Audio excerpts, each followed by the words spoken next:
Disse que são problemas de décadas de negligência, inoperância e desvios de recursos públicos, além do subfinanciamento do SUS.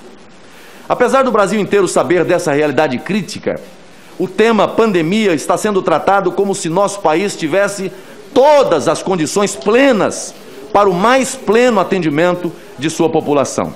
Ou seja, cobra-se perfeição dos agentes públicos, ou melhor, do presidente da República, e todos sabemos que isso é fácil fazer. A partir de gabinetes ou bancadas confortáveis, diferentemente da realidade nua e crua do sistema de saúde brasileiro. Pois bem, existem estudos que indicam que o Brasil, nas 2 décadas imediatamente anteriores à pandemia, teve redução do número de leitos do SUS, e não aumento. Cito, por exemplo, o relatório da Fundação Oswaldo Cruz, Fiocruz, elaborado pela equipe do projeto Avaliação do Desempenho do Sistema de Saúde, mostrando queda desde 2009. Somente de leitos de internação, o Brasil perdeu 43 mil leitos de UTIs a menos. Diversos estados sofreram redução superior a 20%, como o Rio de Janeiro, que perdeu 35,5% dos leitos do SUS. Ou seja, nas gestões anteriores, os governos Lula e Dilma conseguiram a façanha de reduzir drasticamente o número de leitos do SUS, enquanto a população brasileira aumentou em mais de 30 milhões de pessoas. Outros estudos também de pesquisadores da Fundação Oswaldo Cruz e da Universidade do Rio de Janeiro indicam abissais desigualdades entre regiões do Brasil e, pior, no interior dos estados, pela relação capital-interior. Posso citar com segurança o caso do meu estado de Rondônia, que insistiu por concentrar de maneira absolutamente desproporcional o número de leitos de UTIs na capital, em flagrante prejuízo à população do interior. Não são poucos os testemunhos de pessoas do meu estado que morreram a caminho de um leito de UTI. Muitos, e não poucos, sequer conseguiram aguardar o translado. Outros não tinham quadro clínico que autorizasse a remoção. Ainda sobre as UTIs, o quadro é o seguinte: o Brasil entrou nessa pandemia com mais de 5 mil municípios sem um leito sequer. E estamos falando de uma doença que causa graves complicações respiratórias dentro de poucos dias e exige, no mínimo, um respirador mecânico. Na região norte, temos muitos municípios localizados a mais de 500 quilômetros da capital ou de uma cidade que tenha leitos de UTI. Não estou atribuindo culpa a esse ou aquele agente público, mas tenho como imperativo que esse tipo de análise seja feito, se é que realmente queremos conhecer a fundo o que aconteceu no Brasil em decorrência dessa pandemia. O questionamento que faço é o seguinte: na prática de suas interlocuções com estados e municípios, Vossa Senhoria detectou esse tipo de desajuste? Que impacto que esse quadro óbvio de desestrutura pode ter causado no número de mortes por Covid? Nós identificamos e todas as medidas que eram possíveis dentro de um apoio humanitário em reforço às atribuições dos estados e municípios, o Ministério adotou, sempre pactuando, atendendo a demanda de estados e municípios, atendendo às pactuações com CONAS e CONASEMES, que faziam essa filtragem para disponibilizar 17.888 ventiladores pulmonares, 1.250 monitores multiparâmetro, mais de 345 milhões de unidades de equipamento de proteção individual, tudo isso em reforço à atuação dos municípios. Também com habilitação para o custeio de leitos de UTI e disponibilização, como já foi citado, de material para intubação orotraqueal. São aqueles medicamentos que o Ministério fez aquisições centralizadas e identificava com CONAS e CONASEMES para quem distribui, atendendo a demanda desses estados e municípios. Vossa Senhoria fez referência à gestão bipartite estadual, à autonomia e à responsabilidade dos estados e municípios na execução do orçamento com recursos federais.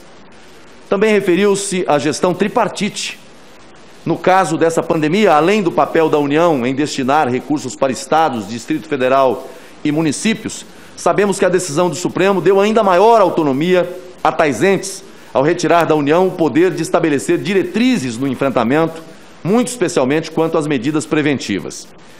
Ficou bem claro que a União não detém competência quanto à gestão das unidades públicas de saúde, que são dirigidas exclusivamente pelos entes subnacionais com plena autonomia.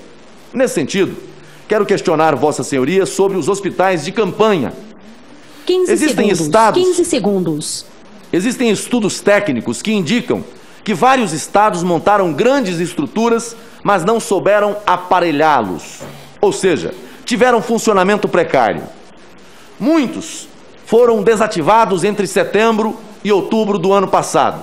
E quando o Brasil experimentou a segunda onda no começo de 2021, não tiveram como voltar a funcionar no momento oportuno. Há um procedimento investigativo em curso na Procuradoria-Geral da República sobre a responsabilidade dos governadores e suas consequências quanto ao fechamento dos hospitais de campanha em meio ao agravamento da pandemia.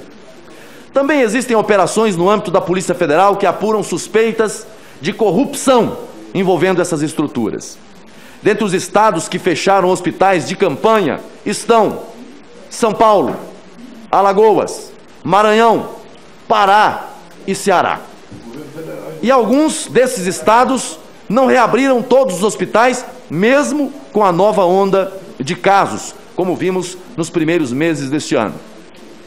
O senhor já esclareceu que não cabia e não cabe ao Ministério da Saúde interferir na gestão dessas unidades diante da autonomia dos estados e dos municípios.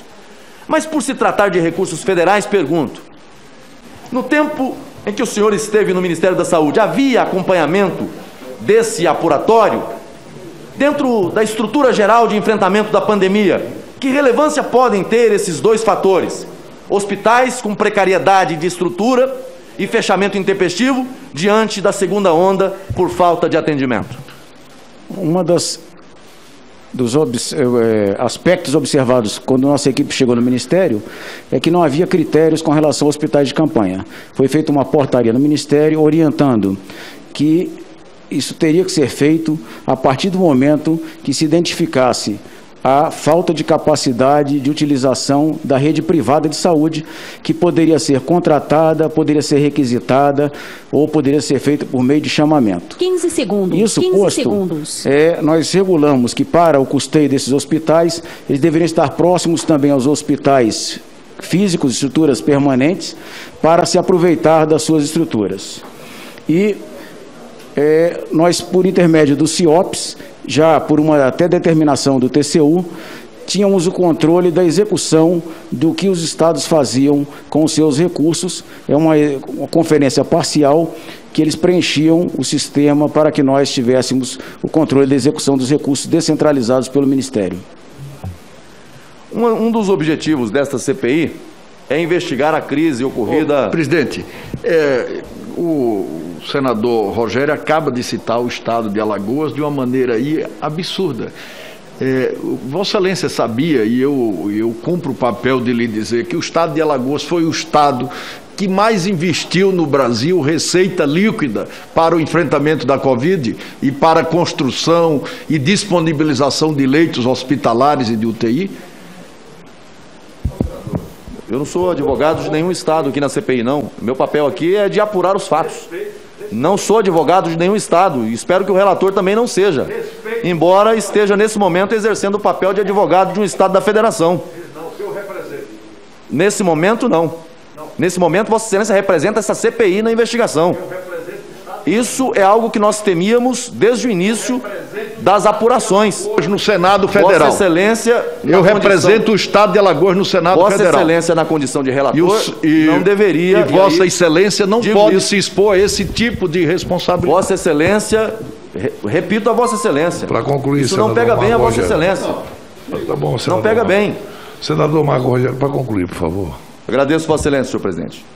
Um dos objetivos desta CPI é investigar a crise ocorrida em Manaus. Precisamos, portanto, considerar todos os fatores envolvidos nessa crise. Em sua exposição inicial, o senhor fez referência sobre a precariedade da rede de saúde de Manaus, citando que ela está historicamente entre as piores proporções de leitos de UTIs por 100 mil habitantes. Ou seja, dentro do quadro nacional, Manaus e o Amazonas já amargavam a crise na estrutura de saúde. Todos sabemos, inclusive, que certamente agravada com os escândalos de corrupção que levou agora ao afastamento do secretário de Saúde e buscas e apreensões na residência do governador, que amanhã deve estar aqui, se não comunicou que não virá por alguma decisão, mas está confirmado para amanhã, por ordem do presidente da CPI. Temos dados de 2019, por exemplo, antes da pandemia, que mostram a saúde do Amazonas em crise, com hospitais públicos de todo o estado sofrendo falta de infraestrutura e de pessoal. Cito como exemplo, quadro de superlotação no hospital e pronto-socorro, 28 de agosto. Salas improvisadas, pacientes do lado de fora, em macas, outros sendo mandados de volta para casa. Existem diversos outros dados, todos anos anteriores a 2019, mostrando a crise de saúde no Amazonas. Em 2017, o Conselho Regional de Medicina e a Defensoria Pública do Amazonas consideraram alarmante o quadro de saúde amazonense. O presidente do Conselho afirmou na ocasião que o serviço de urgência do Amazonas estava entre os piores do país. Faço essas observações... Presidente, já tem quase 30 minutos, presidente. Eu estou aqui desde as 9h30 tentando falar também. Todo mundo quer falar. Não, é a falta de educação de quem ultrapassa os 15 minutos não é para comigo, é para os colegas que querem falar. Porque eu estou com o microfone aqui, a hora que eu quero intervir, eu intervenho. Senhor presidente, eu vou abrir mão de continuar minha fala. Eu só vou depois pedir que Vossa Excelência, de maneira pegue o tempo do colega da oposição, que falou agora há pouco, quase 30 minutos. Eu somei 27. Quem? Ponto 54. Quantos minutos Vossa Excelência já falou? Eu estou calculando. Vossa Calculando? Não precisa. Isso não é tratecómico. Então, isso aí é o relógio. O relógio você diz o horário. Eu gosto de seguir o horário e sempre procuro ficar dentro do meu tempo. Eu sei, senador. A mesa está tendo 2 pesos e 2 medidas. Não estou, senador. Tanto é que eu não intervi, Vossa Excelência. Veja bem. Eu estou dizendo que o desrespeito não é para comigo. Tá certo? Eu estou calado aqui ouvindo. É desrespeito, não de Vossa Excelência, mas de qualquer um que ultrapassa em... A pessoa pediu 1 minuto, tudo bem, para concluir. Porque cá para nós, a pessoa que vem aqui ler um textão já sabe quantos minutos vai demorar para ler e fazer as perguntas. Não é uma coisa... Não. Se é da cabeça, que a pessoa não tem um papelzinho aqui para ler, e vem tudo na cabeça, né, isso aqui virou assim uma rotina, de a pessoa ler e ultrapassar os 15 minutos. É a melhor coisa, o conselho que eu vou dar aos companheiros que leem, é que antes de vir para cá, já treine em casa, para chegar aqui e só falar os 15 minutos. Eu sou paciente. Para concluir, senador, por favor. Não, senhor presidente, eu vou, respeitando a incomodação dos colegas, né, eu não vi essa mesma incomodação quando o relator gastou horas aqui fazendo os mesmos questionamentos, repetindo 200 vezes.